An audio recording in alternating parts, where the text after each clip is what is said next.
Thank you, Jesus. ஆண்டவரும் அருமை இரட்சகருமாகிய இறைமகன் இயேசு கிறிஸ்துவின் நாமம் மகிமைப்படுவதாக.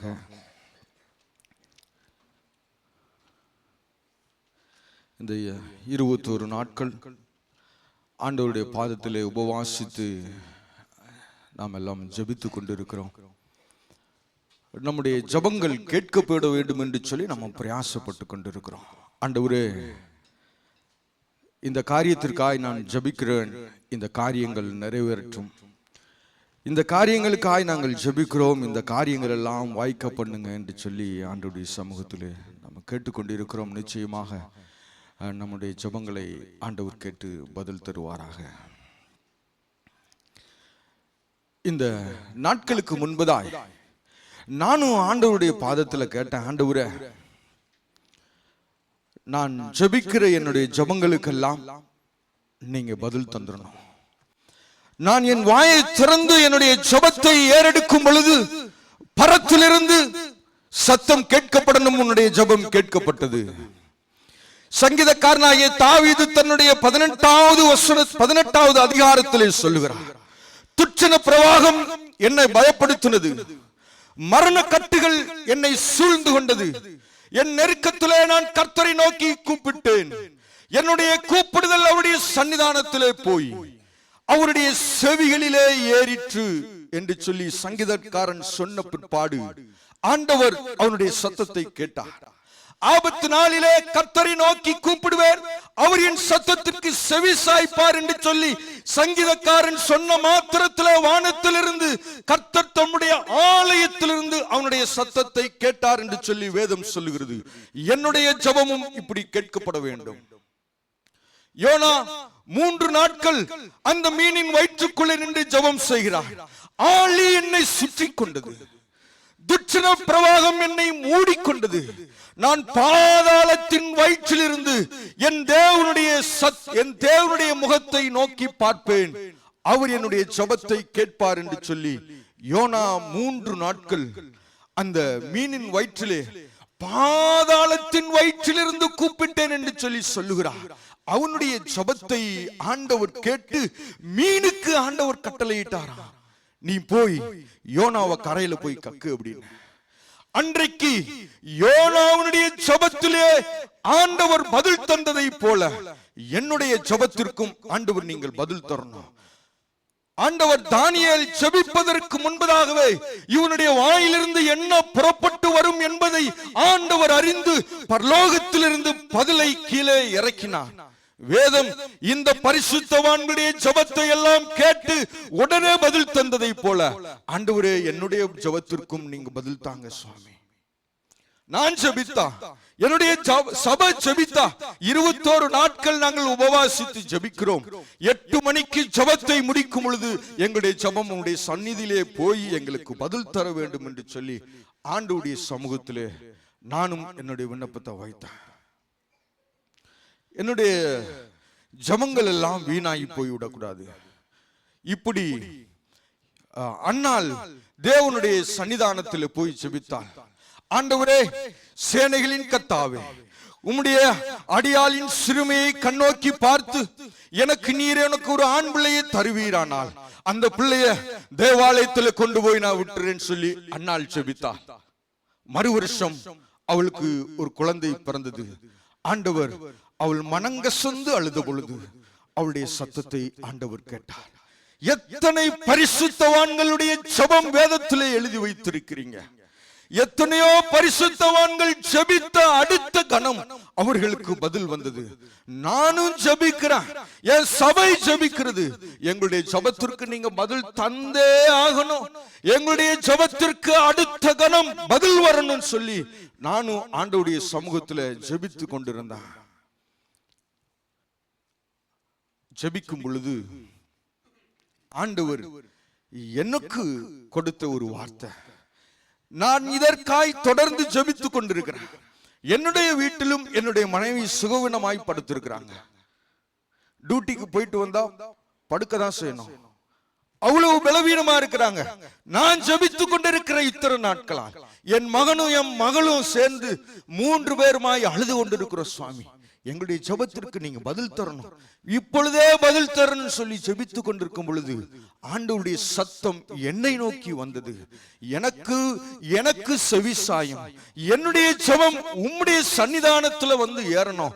நான் கூப்பிடுகிற கூப்பிடுதல் உம்முடைய காதுகளிலே ஏறணும் சொல்லி நான் ஜெபித்த பொழுது சங்கீதக்காரன் இன்னும் ஒரு விஷயம் சொல்லுகிறான். ஆண்டவரே, என்னுடைய ஜெபத்திற்கு தீவிரித்து வாரும் என்று சொல்லி சொல்லுகிறான். அவ்வளவு சீக்கிரமாய் நீங்க வாங்க, என் ஜெபத்துக்கு பதில் தாங்கன்னு சொல்லி அவன் சொல்றான்.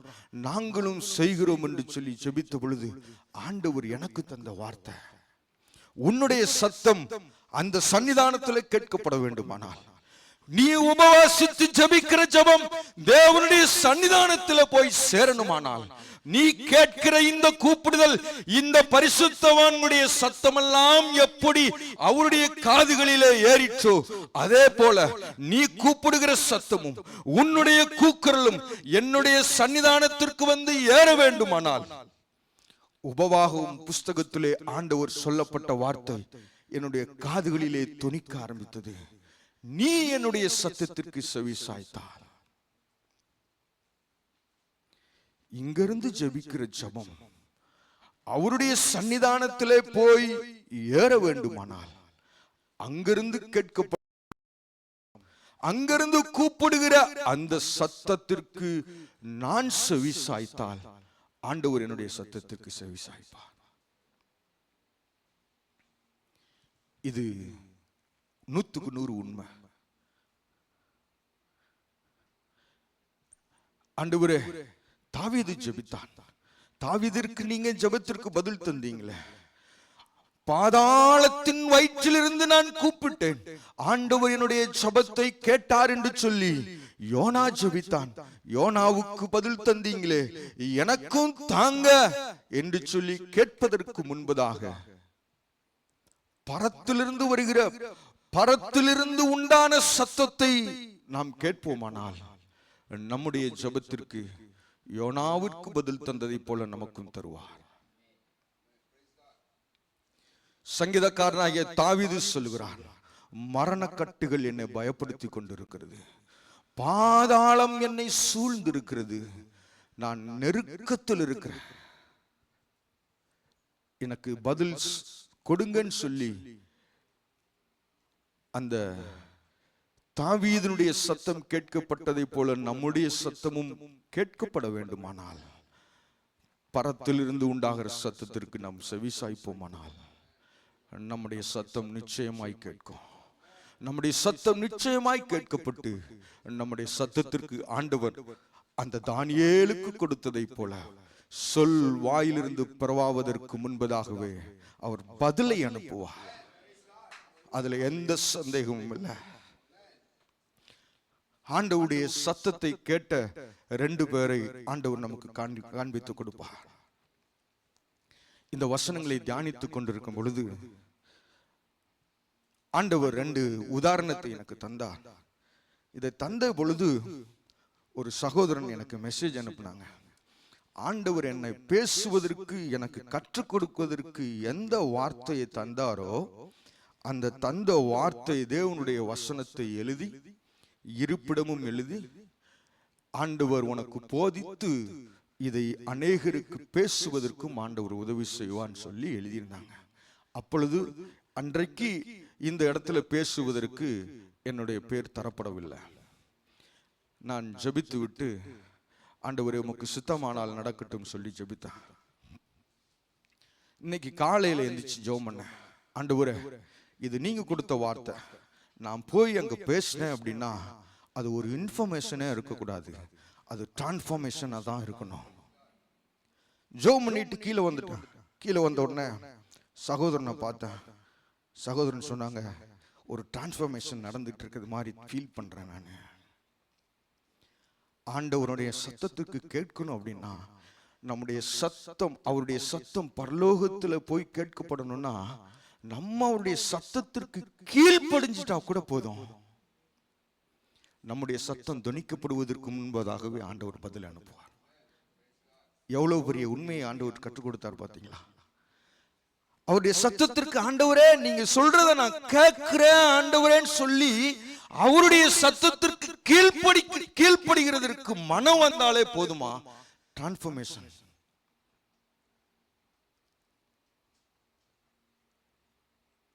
இல்ல அப்படின்னா 21 நாள் இல்ல 211 நாள் ஜெபம் செய்தாலும் நம்முடைய ஜெபம் அவருடைய சந்நிதியிலே போய் எட்டாது என்பது தேவனுடைய வார்த்தை. எத்தனை நாள் உபவாசித்தாலும் தேவனுடைய வார்த்தையில, தேவனுடைய காதுகளில் போய் நம்முடைய சத்தம் நிச்சயம் துணிக்கப்படாது. ஆண்டவருடைய சத்தத்திற்கு நீ செவிசாய்ப்பாயானால், ஆண்டவருடைய சத்தத்திற்கு நீ செவிசாய்ப்பாயானால், ஆண்டவருடைய சத்தத்தை கேட்பாயானால், அது வீதிகளில் நின்று கூப்பிடுகிறது, அது சந்திகளில் நின்று சத்தம் விட்டு கூப்பிடுகிறது, அது தொனித்துக் கொண்டே இருக்கிறது. அந்த சத்தத்திற்கு நீ செவிசாய்ப்பாயானால் உன்னுடைய ஜெபம் வானத்திலே போய் அவருடைய பரிசுத்த பர்வதத்திலே, தாவீது சொல்லுகிறார், தம்முடைய ஆலயத்திலிருந்து என்னுடைய சத்தத்தை கேட்டார் என்று சொல்லி சொன்னதை போல என்னுடைய சத்தமும் அந்த ஆலயத்திலிருந்து புறப்பட்டு வரும். பெத்தானியா கிராமத்திலே லாசரு மரித்து போனான். ஆண்டவர் ஊழியத்தின் நிமித்தமாய் பெத்தானியாவில் இருந்து 2-3 மைல்கள் தூரம் அப்பாலே ஆண்டவர் ஊழியம் செய்து கொண்டிருக்கிறார். ஆண்டவருக்கு ஒரு செய்தி சொல்லப்படுகிறது. நீர் சிநேகிக்கிறவராகிய லாசரு மரித்து போனான், லாசரு வியாதியாயிருக்கிறான் என்று சொல்லி அவருக்கு இன்ஃபர்மேஷனை பாஸ் பண்றாங்க. அவனுடைய சகோதரியாகிய மார்த்தாலும் மரியாலும் ஆண்டவருக்கு செய்தியை அனுப்புகிறார்கள். ஆண்டவரே, இவ்வளவு நாட்கள் நீர் சிநேகித்த இந்த லாசரு மரித்து போனான், லாசரு வியாதியாயிருக்கிறான், லாசருவை சுகமாக்க வாங்கன்னு சொல்லி ஆண்டவருக்கு அங்கே சொல்லி அனுப்புகிறார்கள். ஆண்டவர் தாமதமாய் வருகிறார். ஆண்டவருடைய தாமதம் நாட்கள் ஆனது. அங்கே லாசரு மரித்து போனான். லாசரு மரித்ததை அறிந்த உற்றாரும் உறவினர்கள் எல்லாரும் அங்கே லாசருடைய மரணத்திற்கு அவர்கள் எல்லாரும் வருகிறார்கள். லாசரு மரித்து போனான் என்கிற செய்தியை கேட்ட அநேக ஜனங்கள் துக்கம் கொண்டாடுவதற்காய் அந்த பெத்தானியா கிராமத்திற்கு வந்திருக்கிறார்கள். இயேசுவோ வரவில்லை. அங்கே அநேக சந்தடி பாடுகிற அநேக கூட்டத்தாரும் அங்கே வந்திருக்கிறார்கள். அவர்கள் பாடிக்கொண்டிருக்கிறார்கள். லாசரு மரித்து போனான். லாசருவை கொண்டு போய் குகையிலே அடக்கம் பண்ணி விட்டார்கள். லாசருவை கொண்டு போய் அங்கே ஒரு குகையிலே அவர்கள் வைத்து விட்டார்கள். லாசரு மரித்து 4 நாட்கள் ஆன பிற்பாடு ஆண்டவர் தான் நேசிக்கிற அந்த லாசருடைய வீட்டிற்கு ஆண்டவராகிய இயேசு கிறிஸ்து வருகிறார். அவன் மரித்து 4 நாட்கள் ஆயிற்றே என்று சொல்லி அங்கே வந்த இயேசு கிறிஸ்துவுக்கு அங்கே அந்த லாசருவின் சகோதரியாகிய அந்த மரியாளும் போதனை செய்கிறார். ஆண்டவரே, நீர் இருந்திருப்பீரானால் என்னுடைய சகோதரன் மரித்திருக்க மாட்டான். நீர் இங்கே இருந்தீரானால் என்னுடைய சகோதரன் செத்து போயிருக்க மாட்டான்.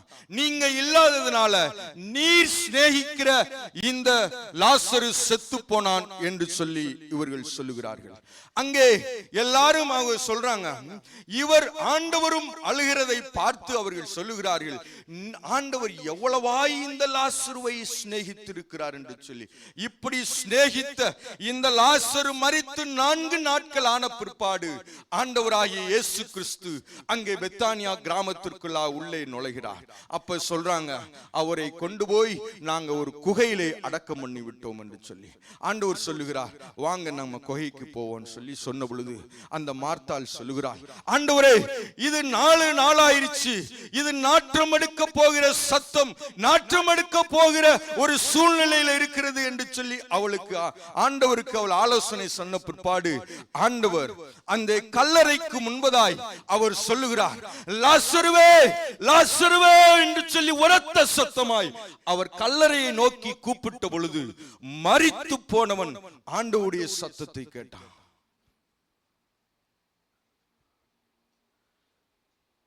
ஒரு மணி நேரத்தில், ஒரு நிமிஷத்திற்கு 72 தடவை துடிக்க வேண்டிய இருதய துடிப்பு நின்று போய் 4 நாளாயிற்று.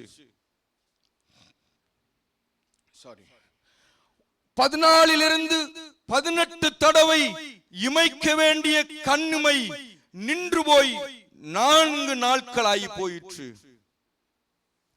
இரத்த ஓட்டம் இல்லாமல் எல்லாம் நின்று போய், சரீரத்தின் உறுப்புகள் எல்லாம் செயலிழந்து போய், சரீரத்தின் உறுப்புகள் எல்லாம் நின்று போய் 4 நாளாகி போயிற்று. செத்து 4 நாட்களான அந்த சடலத்தை பார்த்து ஆண்டவர் கூப்பிடுகிறார், லாசருவே லாசருவே என்று சொல்லி கூப்பிட்ட பொழுது இத்தனை நாட்கள் துடிக்காமல் இருந்த இருதயம் ஆண்டவருடைய சத்தத்தை கேட்டு துடிக்க தொடங்கினது. இத்தனை நாட்கள் செயல்படாமல் இருந்த அந்த இருதயம் துடிக்க ஆரம்பித்தது. முழு சரீரத்தையும் கண்ட்ரோல்ல வைத்திருந்த பிரெயின் செயல்பட ஆரம்பித்தது. அந்த பிரெயினுக்கு தெரிஞ்சது இது ஆண்டவருடைய சத்தம். 4 நாட்களான அந்த லிவருக்கு தெரிஞ்சது இது ஆண்டவருடைய சத்தம்.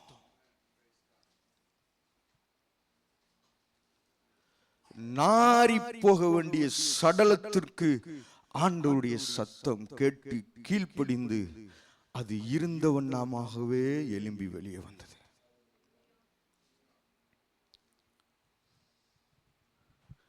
செத்து போன சரீரமே ஆண்டவருடைய சத்தத்தை கேட்கும் அப்படின்னா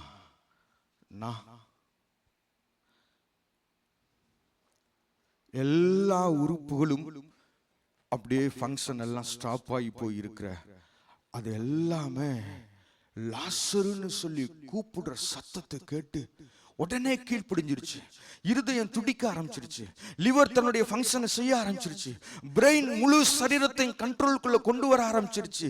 கை கால் எல்லாம் செயல்பட தொடங்கிருச்சு. ஏன்னா கூப்பிடுகிறவர் யார் என்பதை அந்த சரீரம் கேட்டது. கூப்பிடுகிறவர் யார் என்பதை அந்த சரீரம் அறிஞ்சிருந்துச்சு.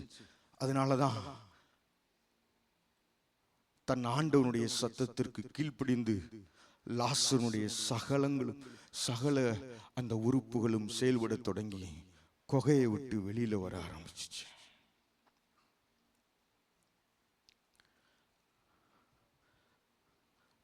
எசேக்கியேல் தீர்க்கதரிசிக்கு ஆண்டவர் சொன்னார், வனாந்தரத்திற்கு நீ போய் அந்த பள்ளத்தாக்குக்கு போ அப்படின்னு சொல்லி ஆண்டவர் சொன்னார். ஆண்டவருடைய வார்த்தைக்கு கீழ்ப்படிந்து அவர் பள்ளத்தாக்குல இருக்கிறாரு. அந்த பள்ளத்தாக்குல 1000 எலும்புகள் இருக்கிறது. அந்த பள்ளத்தாக்குல 1000 செத்து போன எலும்புகள் இருக்கிறது. அந்த எலும்பு கூடுகள் அது நாற்றம் எடுக்கிற ஒரு எலும்பு கூடுகள். பல்லாயிரம் வருஷங்களுக்கு முன்பதாக மரித்து போனவனுடைய எலும்பு கூடுகள் ஆங்காங்கே சிதறப்பட்டு கொண்டிருக்கிறது. அந்த எலும்பு கூடுகள் யாருடைய எலும்பு கூடுகள் என்பது தெரியாது. இது யாருடைய எலும்புகள் என்று சொல்லி யாருக்கும் தெரியாது. அது சிதறப்பட்டிருக்கிறது. அது எப்பொழுது மரித்த எலும்புகள் என்று சொல்லி யாருக்கும் தெரியாது. எத்தனை வருஷங்களுக்கு முன்பதாய் மரித்த எலும்புகள் என்று சொல்லி யாருக்கும் தெரியாது. எலும்புகள் பல்லாயிரம் வருஷங்களுக்கு முன்பதாய் இருந்த எலும்புகள் எல்லாம் ஒரு குவியலாய் சிதறி கிடக்கிற அந்த இடத்திலே கூட்டிக் கொண்டு போய் ஆண்டவர் சொல்லுகிறார், இந்த எலும்புகளை பார்த்து நீ பேசு என்று சொல்லி ஆண்டவர் சொல்லுகிறார். வாசி எடுத்துக்கொள்ளலாம். எசேக்கியேல் தீர்க்கதரிசன புஸ்தகத்தினுடைய 36வது அதிகாரத்தை எடுத்துக்கொள்ளலாம். 37வது அதிகாரத்தை எடுத்துக்கொள்ளலாம். அதனுடைய 4வது வசனத்தின் பின்பகுதியை வாசிக்கலாம். உலர்ந்த எலும்புகளை கர்த்தருடைய வார்த்தையை கேளுங்கள் என்று சொல்லி இந்த ஆண்டவருடைய சத்தம் எசேக்கியேல் தீர்க்கதரிசியுடைய வாயிலிருந்து புறப்பட்டு வெளியே வந்த பொழுது, இத்தனை வருஷங்களாய் நாற்றம் எடுத்துக் கொண்டிருந்த, இத்தனை வருஷங்களாய் யாருடைய சரீரத்தின் எலும்புகள் என்று சொல்லி தெரியாத சூழ்நிலையில் இருந்த எலும்புகளை பார்த்து ஆண்டவர் பேசுகிறார். எலும்புகளே, செத்து போன எலும்புகளே. அந்த மரிச்சு கொஞ்ச நாள் ஆன எலும்புகளை நம்ம பார்த்திருந்தா தெரியும். ஒருவேளை எரிக்கப்பட்ட அந்த இடத்திலிருந்து போன எலும்புகளை, பிரேதத்திலிருந்து கிடைக்கப்பட்ட எலும்புகளை பார்த்தா தெரியும். அது உருக்குலைஞ்சு போகும். அது எப்படி என்ன சூழ்நிலையில் இருக்கும் தெரியாது. அதை எடுத்து கையில வச்சு பார்த்தா தெரியும் அதனுடைய நாற்றம் எப்படி இருக்கும் அப்படின்னு சொல்லி. அதனுடைய எலும்பு கூடுகளில் இருக்கிற மஜ்ஜை கூட அதுக்குள்ள இருக்காது. அவ்வளவு தூரம் செயலற்று போய் பிரேதத்திலிருந்து பல்லாயிரம் ஆண்டுகள் ஆன பிற்பாடு கிடைக்கப்பட்ட எலும்புகளை பார்த்து ஆண்டவர் சொல்லுகிறார், உலர்ந்த எலும்புகளே, செத்து போன எலும்புகளே, என்னுடைய வார்த்தையை கேளுங்கள் சொல்லி சொன்ன உடனே அந்த எலும்புகள் என்ன செய்ததாம்? அந்த வசனம் இப்படியாய் சொல்லுகிறது, அசை உற ஆரம்பித்தது. அந்த எலும்புக்கு தெரிந்தது, நான் பல்லாயிரம் வருஷங்களுக்கு முன்பதாய் நான் மரித்து போயிருந்தாலும், பல்லாயிரம் வருஷங்களுக்கு முன்பதாய் இந்த இடத்துல வந்து இருந்தாலும், அதுக்கு அந்த எலும்புக்கு தெரிஞ்சது இது தேவனுடைய சத்தம்.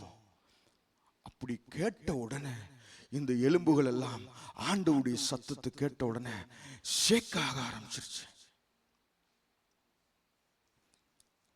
4 நாள் ஆகி போன ஒரு சரீரம் ஆண்டவருடைய சத்தத்தை கேட்குது. பல்லாயிரம் வருஷங்களுக்கு முன்பாய் செத்து போன எலும்பு ஆண்டவருடைய சத்தத்தை கேட்குது. ஆண்டவருடைய சத்தத்தை கேட்ட உடனே எலும்புகள்ல அசைவு உண்டாயிற்று. எலும்புகளுக்குள்ளே அசைவு உண்டாயிற்று.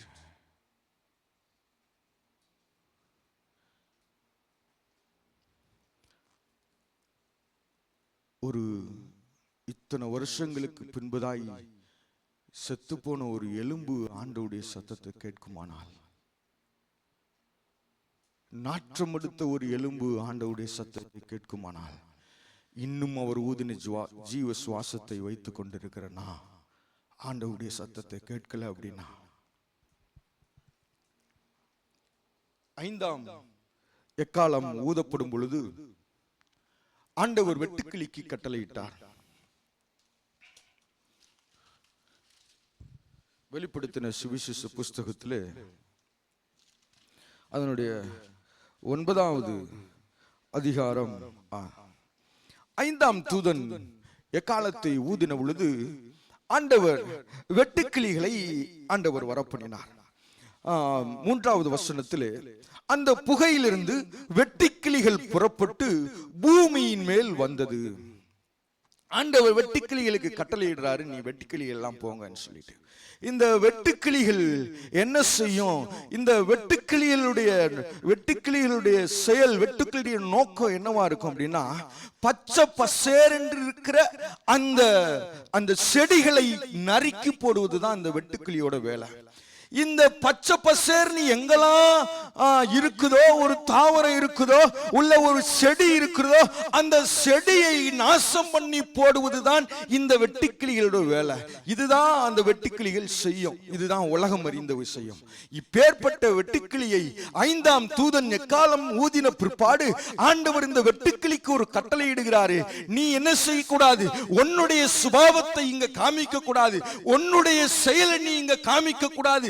உன்னுடைய செயல் தாவரத்தை கட் பண்றதா இருக்கலாம், உன்னுடைய செயல் தாவரத்தை நாசம் பண்ணுகிறதா இருக்கலாம். ஆனா நான் சொல்லுறதை செய்யின்னு சொல்லி ஆண்டவர் வெட்டுக்கிளிக்கு ஒரு கட்டளையிட்டாரு. வெட்டுக்கிளிக்கு கட்டளையிட்ட பிற்பாடு அந்த வெட்டுக்கிளி என்ன செய்தது? 4வது வசனத்தை வாசிக்கலாம்.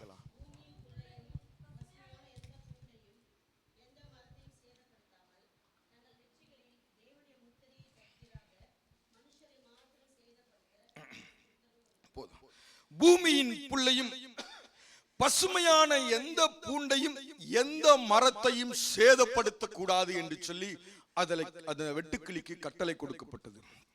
நீ போய் என்ன செய்யணும்னா, நெற்றிகளிலே தேவனுடைய முத்திரையை தரித்திராத மனுஷரை மாத்திரம் நீ சேதப்படுத்த வேண்டும் என்று சொல்லி அவைகளுக்கு வெட்டுக்கிளிக்கு ஆண்டவர் கட்டளையிட்டார். தன்னுடைய சுபாவத்தை மாற்றிக்கொண்டது இந்த வெட்டுக்கிளி. ஆண்டவருடைய சத்தத்தை எக்கால தூதன் 5ஆம் எக்காலம் ஊதப்பட்ட பொழுது வானத்திலிருந்து சத்தம் உண்டாகிற அந்த சத்தத்தை வெட்டுக்கிளி கேட்டுச்சான். வெட்டுக்கிளி கேட்டு தன்னுடைய சுபாவத்தை மாற்றிக்கொண்டு ஆண்டவர் சொன்னதை அது செய்தது. நீ போய் மரத்தெல்லாம் கட் பண்ணாத, நீ போய் செடி கொடியெல்லாம் கட் பண்ணாத. யாருடைய நெற்றியிலே தேவனுடைய நாமம் பொறிக்கப்படாம இருக்குதோ அவங்கள போய் நீ சேதப்படுத்து என்று சொல்லி பரத்திலிருந்து உண்டான சத்தத்தை கேட்டு வெட்டுக்கிளி கீழ்ப்படிஞ்சுதான்.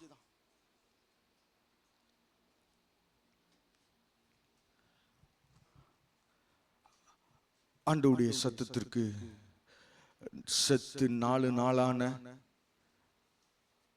ஒரு லாசருடைய சரீரம் கீழ்ப்படிந்தது.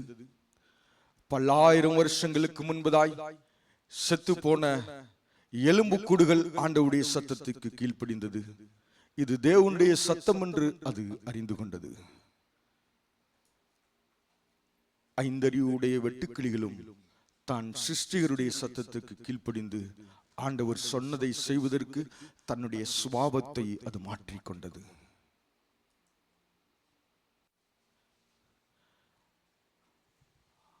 இந்த லாசருடைய சரீரம், லாசருடைய அவனுடைய சரீரத்தின் உறுப்புகள்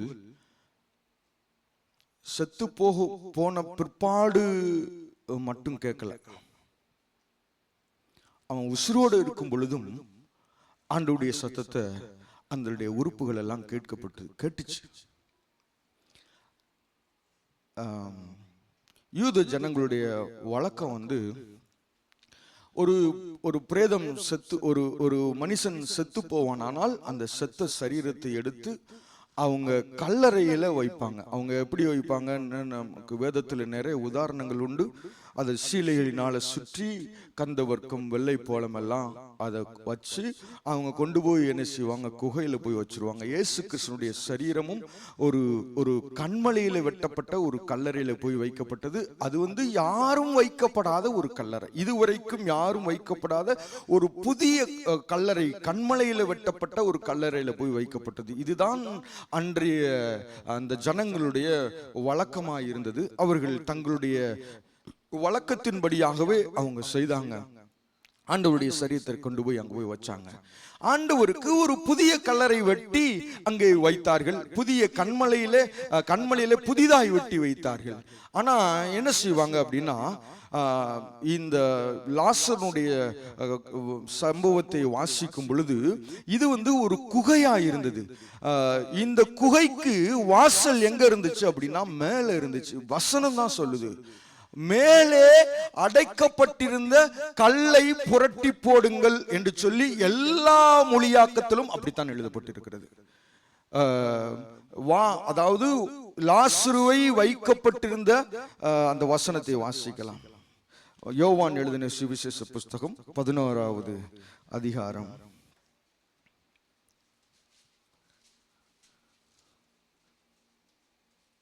11வது அதிகாரத்தினுடைய 38வது வசனத்தை வாசிக்கலாம். அப்பொழுது இயேசு மறுபடியும் தமக்குள்ளே கலங்கி கல்லிடத்திற்கு வந்தார். அது ஒரு குகையாயிருந்தது. அதன் மேல், அந்த குகைக்கு மேலே ஒரு கல் வைக்கப்பட்டிருந்தது.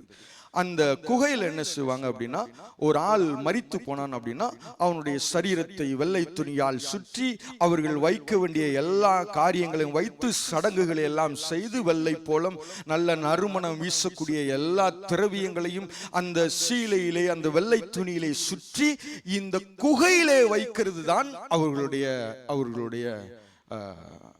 நோக்கம், அவருடைய செயல். அதுதான் அவங்களுடைய வழக்கமாக இருந்தது. இப்படிதான் என்ன செஞ்சாங்க, லாசருவை சுற்றினார்கள், அங்க கொண்டு போய் வச்சாங்க. அந்த கல்லறையில இவனை மட்டுமில்ல அநேகரை அங்கே அடக்கம் பண்ணுவார்கள். அந்த குகைக்குள்ளதான் அங்க அநேகரை உள்ள வச்சிருப்பாங்க. அந்த குகைக்குள்ளதான் அநேகரை அவர்கள் சீலையிலே சுற்றி அடக்கம் பண்ணி வைத்திருப்பார்கள். யாரும் எந்த விலங்கினங்களும் அதை எடுக்க கூடாது என்பதற்காய் மேலே கற்களை வைத்து அவர்கள் மூடி வைத்து விடுவார்கள். இப்படி இந்த குகைக்குள்ளே அநேக பிரேதங்கள் அடுக்கி வைக்கப்பட்டிருக்கிறது. இதே போல அங்கே என்ன செய்யப்பட்டிருக்கிறது, நிறைய பரிசுத்தவான்களுடைய எலும்புகளும் அங்கே அந்த சிதறலுக்குள்ளாய் இருக்கிறது. ஆண்டவர் ஆண்டவர் உரைக்கிறாரு, லாசருவே வெளியே வான்னு சொன்ன உடனே லாசருக்கு மட்டும்தான் அந்த சத்தம் கேட்டுச்சு. கோயிலுக்குள்ள இருக்கிற எந்த பிரேதத்துக்கும் சத்தம் கேட்கல. அங்கே சிதறி கிடக்கிற எலும்புகளை பார்த்து ஆண்டவர் தீர்க்க தரிசனம் உரை என்று சொல்லி சொன்ன உடனே அந்த தீர்க்கதரிசி சொல்லுகிறார், எலும்புகளை பார்த்து, உலர்ந்த எலும்புகளே கர்த்தருடைய சத்தத்தை கேளுங்கள் என்று சொல்லி சொன்ன பொழுது மரித்த பரிசுத்தவான்களுடைய எலும்புகள் ஆண்டவருடைய சத்தத்தை கேட்டு அசைவுற ஆரம்பித்தது. செத்த பிற்பாடு ஆண்டவருடைய சத்தத்தை இவைகள் எல்லாம் கேட்டது. உயிரோடு இருக்கும்போது ஆண்டவருடைய சத்தத்தை கேட்டாதான் நம்ம செத்த பிற்பாடு ஆண்டவருடைய சத்தத்தை கேட்க முடியும் என்பது இந்த லாசரு இடத்திலிருந்து ஆண்டவர் நமக்கு கற்றுக் கொடுக்கிறது. என்னன்னா, ஆண்டவர் இந்த லாசருவை ஆண்டவர் எவ்வளவாய் நேசிக்கிறார் என்பதை 3 இடத்துல ஆண்டவர் அங்க எழுதி வைத்திருக்கிறாங்க. மார்த்தாள் போய் ஆண்டவரிடத்துல சொல்லும் பொழுது, நீ சிநேகிக்கிறவனாகிய லாசரு மரித்து போனான் என்று சொல்லி அவங்க அட்ரஸ் பண்றாங்க. இன்னொரு இடத்துலயும் நீ சிநேகிக்கிற லாசருன்னு சொல்றாங்க. கடைசியில இவர் ஆண்டவர் ஆவியில கலங்கும் பொழுது அங்க இருக்கிறவங்க சொல்றாங்க, ஓ அப்படியானால் இவர் எவ்வளவாய் இந்த லாசருவை நேசித்திருக்க கூடும் என்று சொல்லி சொல்லுறாங்க. ஆண்டவர் நேசிக்கிறார் அப்படின்னா எந்த ஒரு மனுஷன் ஆண்டவருடைய சத்தத்துக்கு கீழ்ப்படுகிறானோ அவனை ஆண்டவர் நேசிப்பார். யாரெல்லாம் ஆண்டவருடைய சத்தத்தை கேட்கிறாங்களோ அவர்களை ஆண்டவர் நேசிக்கிறார், அதிகமா நேசிக்கிறார்.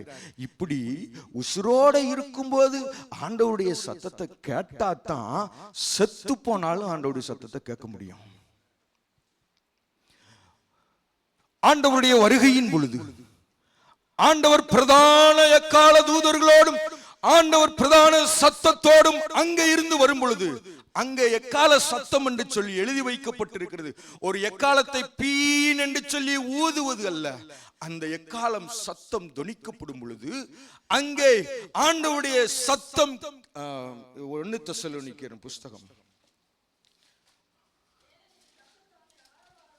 ஏனெனில் கர்த்தர்தாமே ஆரவாரத்தோடும் அவருடைய பிரதான தூதனுடைய சத்தத்தோடும் தேவ எக்காலம் வானத்திலிருந்து தொனிக்கும் பொழுது, என் உயிரோடு இருக்கும் பொழுது ஆண்டவருடைய சத்தத்தை கேட்ட எல்லா சரீரங்களும் கிறிஸ்துவுக்குள் மரித்த முதலாவது மரித்த எல்லா சடலங்களும் கேட்கும். ஊதப்படுகிறது என் ஆண்டவருடைய சத்தம். செத்து போனவன், கல்லறைக்குள்ள இருக்கிறவன் பிரதான தூதனுடைய சத்தத்தை கேட்பான். அந்த தூதன் ஊதுகிற சத்தம் வெறும் பீப்பின்ற சத்தம் அல்ல, அந்த எக்கால சத்தம் அல்ல, தேவனுடைய வருகையை முன்னறிவிக்கிற, தேவன் வருகிறார் என்கிறதை பறைசாற்றுகிற சத்தம். அந்த சத்தம் ஒருவேளை ஆண்டவருடைய வருகைக்கு முன்பதாய் நான் உயிரோட இருக்கும்போது அவருடைய சத்தத்தை கேட்டு நான் மறிச்சிருந்தேன் அப்படின்னா, ஆண்டவர் வரும் பொழுது இந்த பிரதான தூதனுடைய எக்கால சத்தம் என்னவா இருக்கும்? என் பேரை கூப்பிடுறதா இருக்கும். அன்றைக்கு லாசருவை எப்படி வெளியே வா என்று சொல்லி கூப்பிட்டாரோ அதே போல பிரதான தூதனுடைய ஊதுகிற எக்கால சத்தம் என்னுடைய நேமா இருக்கும். அவர் கூப்பிடும் போது இந்த காது கேட்கல அப்படின்னா, கேட்கணும் அப்படின்னா உசுரோடு இருக்கும்போது அவருடைய சத்தத்தை நான் கேட்டா தான் சத்தப்படுற கேட்க முடியும், இல்ல கேட்க முடியாது. உசுரோடு இருக்கும்போது என் சத்தம் அவருக்கு கேட்கணும் அப்படின்னா, நான் உசுரோடு இருக்கும்போது அவருடைய சத்தத்தை என் காது கேட்டிருக்கணும். இல்லை அப்படின்னா என்னுடைய கூப்பிடுதல் அவருடைய சந்நிதியிலே போய் ஒரு இறைச்சலின் சத்தமாய் இல்லை. ஆண்டவர் நீதிமொழிகளின் புஸ்தகத்திலே ஆண்டவர் சொல்லுகிறார், வேதத்துக்கு செவி சாய்க்காத ஜெபம் ஆண்டவருக்கு அருவருப்பான ஜெபம். ஆண்டவருடைய வேதத்திற்கு கீழ்ப்படியாத ஜெபம் அருவருப்பான ஜெபம், கேட்கப்பட மாட்டாது. அவ்வளவுதான். அவருடைய சத்தத்திற்கு நான் கீழ்ப்படிவேனானால், இன்றைக்கு ஆண்டவருடைய சத்தத்தை நான் கேட்பேனானால், ஆண்டவருடைய சத்தத்திற்கு கீழ்ப்படிவதற்கு என்ன நான் ஒப்பு கொடுப்பேனானால், ஆண்டவருடைய சத்தத்துக்கு கீழ்ப்படிந்து நான் பழகுவேனானால், அந்த லாசருடைய சரீரம் வெளியில வந்ததை போல பல வருஷமாகி நாற்றம் எடுத்த சூழ்நிலையில அது அநேக திரளாயிருந்த எலும்பு கூடுகளை போல நானும் ஆண்டவருடைய சத்தத்தை கேட்டு வெளியில வருவேன். நானும் ஆண்டவருடைய சத்தத்தை கேட்டு வெளியில வருவேன்.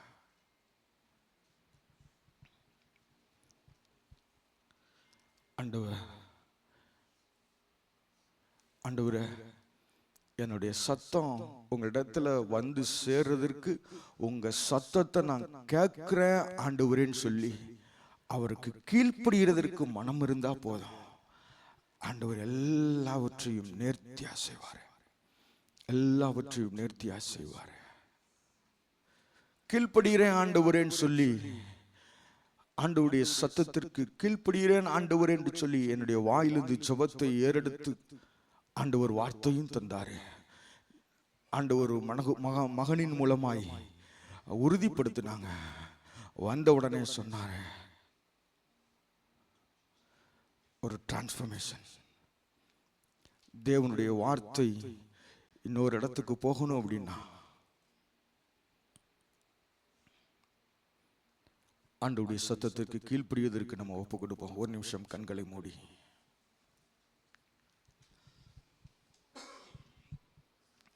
ஆண்டவருடைய சமூகத்தில்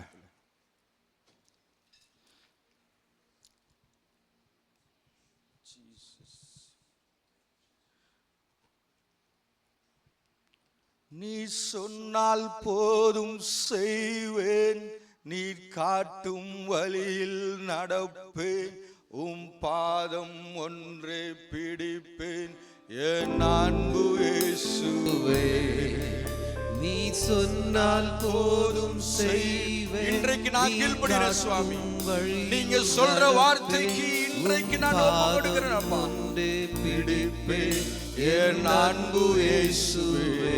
நீ சொன்னால் போதும் செய்வேன், நீ காட்டும் வழியில் நடப்பேன், உம் பாதம் ஒன்றே பிடிப்பேன், என் அன்பு இயேசுவே. ஆராதனை இயேசுவுக்கே, ஆராதனை இயேசுவுக்கே, ஆராதனை இயேசுவுக்கே,